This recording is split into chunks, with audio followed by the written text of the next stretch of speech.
राजस्थान यानी कि राजाओं का स्थान। राजस्थान में अनेकों महान राजाओं ने जन्म लिया और अपने साम्राज्य को बड़ी वीरता और चतुराई के साथ संभाला। लेकिन किसी भी राज्य को ताकतवर बनाने के लिए अपने ठिकानों और सेना को शक्तिशाली बनाना बेहद जरूरी है। इसके लिए सभी राजाओं ने बेहद मजबूत और विशाल किलों का निर्माण करवाया। आज हम ऐसे ही एक किले के बारे में बात करने वाले हैं। इस किले का नाम है तारागढ़ दुर्ग। स्थानीय लोग इस किले को बूंदी का किला भी कहते हैं।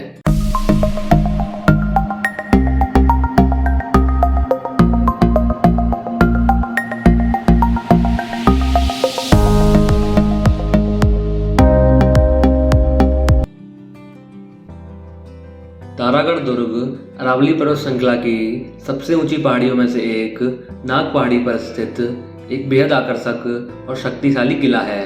बूंदी के भव्य किले का निर्माण बूंदी के संस्थापक राव देवहाड़ा ने 14वीं शताब्दी में करवाया था। सदियों पुराने इस किले को देखने आज भी देशी और विदेशी पर्यटक लाखों की संख्या में आते हैं। तारागढ़ दुर्ग का निर्माण रियासत की सुरक्षा की दृष्टि और शत्रुओं के हमले से बचाने के लिए बेहद मजबूती के साथ करवाया गया था, जिस वजह से तारागढ़ दुर्ग भारत के सबसे सुरक्षित किलों में गिना जाता है।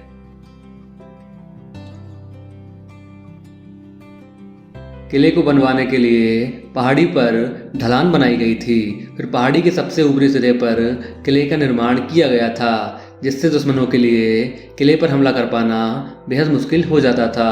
लेकिन बूंदी का ये किला वक्त की मार न झेल सका। भारत के हाड़ौती इलाके में बना यह सबसे प्राचीन और विशाल दुर्ग है। बूंदी शहर को एक खास शहर बनाने में भी इस दुर्ग का खास योगदान है। तारागढ़ किले के कारण बूंदी एक पर्यटन शहर बन चुका है।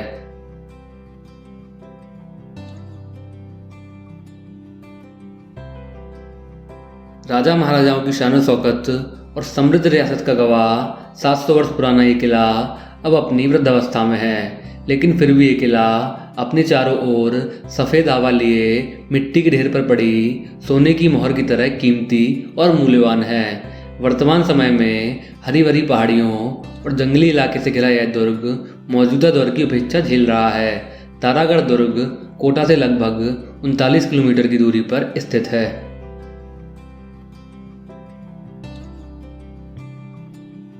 इस शानदार किले का निर्माण 1354 ईस्वी में हुआ था। पहाड़ी की खड़ी ढलान पर बने इस किले में प्रवेश करने के लिए 3 विशाल द्वार बनाए गए थे, जिन्हें लक्ष्मी पोल, फूटा दरवाजा और गागुड़ी फाटक के नाम से जाना जाता है। 14वीं सदी में बने इन विशालकाय दरवाजों में अब तरेड़ें पड़ने लगी हैं और किले का अधिकांश भाग खंडर हो गया है। प्राचीन काल में यह किला अपनी गुप्त सुरंगों के लिए काफ़ी प्रसिद्ध था, लेकिन अब ये सुरंगें बंद हो चुकी हैं और बिना नक्शे के इन सुरंगों को ढूंढ पाना काफ़ी मुश्किल है।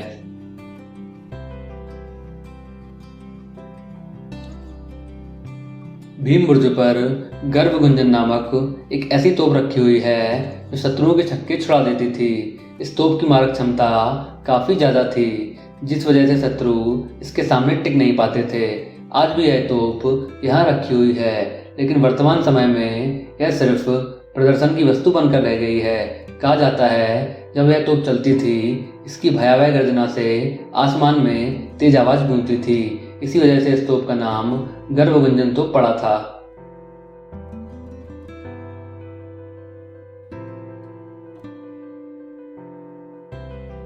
भीम बुर्ज से बूंदी शहर का शानदार नज़ारा दिखाई देता है। साथ ही बूंदी के हर कोने से भीम बुर्ज पर रखी यह तोप इतिहास की कहानी बयान करती गर्व से खड़ी दिखाई देती है। तारागढ़ दुर्ग में बना चौहानगढ़ अपने विशाल जलाशयों के कारण बेहद प्रसिद्ध है। इतनी ऊंचाई पर किले के परिसर में जलाशय होना दुर्ग की खूबसूरती को और बढ़ा देता है। यह उस समय की अपनाई जाने वाली वाटर हार्वेस्टिंग प्रणाली का सबसे अच्छा उदाहरण है।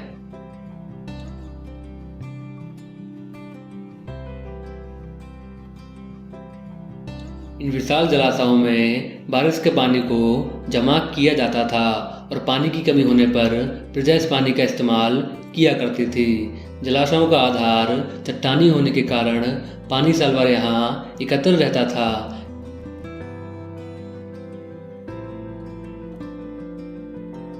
किले के परिसर में रानी महल एक छोटा और खूबसूरत महल है जो राजाओं की रानियों और प्रेमिकाओं के रहने के काम आता था। यह खूबसूरत महल अपनी शानदार भित्ति चित्रकला और खिड़कियों पर कांच के काम के कारण पहचाना जाता है, लेकिन रखरखाव न होने के कारण कांच के रंग फीके पड़ने लगे हैं।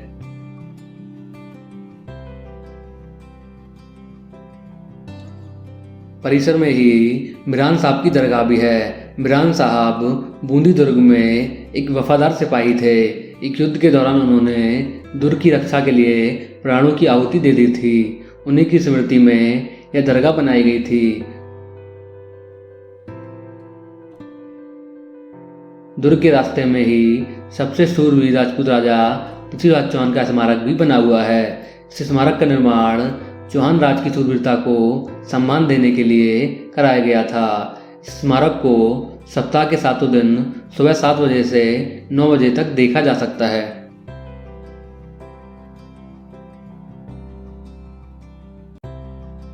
विभिन्न शासकों ने तारागढ़ दुर्ग पर शासन किया। 16वीं सदी में तारागढ़ में कई निर्माण कार्य कराए गए। अपनी निर्मित के बाद लगातार 200 वर्षों तक इस किले में विकास और निर्माण के कई कार्य कराए गए, जिससे यह दुर्ग फैलता गया। राजस्थान के अन्य किलों की तुलना में इस दुर्ग पर मुगल स्थापत्य कला का कोई खास प्रभाव देखने को नहीं मिलता है। यह किला ठेठ राजपूती स्थापत्य शैली से तैयार किया गया था।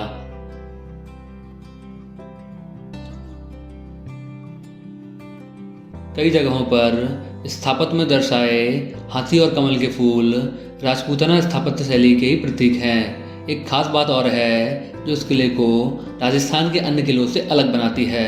राजस्थान के ज़्यादातर किलों में बलुआ पत्थर का इस्तेमाल किया गया है, जबकि तारागढ़ दुर्ग में निर्माण के लिए बलुआ पत्थर का प्रयोग दुर्ग के आंतरिक हिस्से में किया गया था। महल के द्वार हाथी पोल पर बनी विशाल हाथियों की जोड़ी भी पर्यटकों को काफी आकर्षित करती है। दुर्ग के अन्य आकर्षणों में छतर महल भी शामिल है। 1660 ईस्वी में बने इस महल की खूबसूरती लाजवाब है। इसके अलावा यहाँ स्थित चित्रशाला, फांसी उद्यान और तोरण द्वार गैलरी भी काफ़ी आकर्षक है।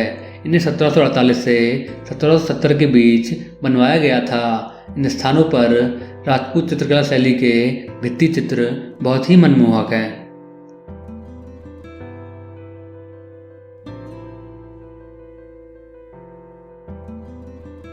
अगर आपको हमारा ये वीडियो अच्छा लगा हो तो लाइक, कमेंट और शेयर करें। और अगर आपने हमारा चैनल अभी तक सब्सक्राइब नहीं किया है तो प्लीज़ सब्सक्राइब करें और आने वाली वीडियोस को सबसे पहले देखने के लिए बेल आइकन को प्रेस करें।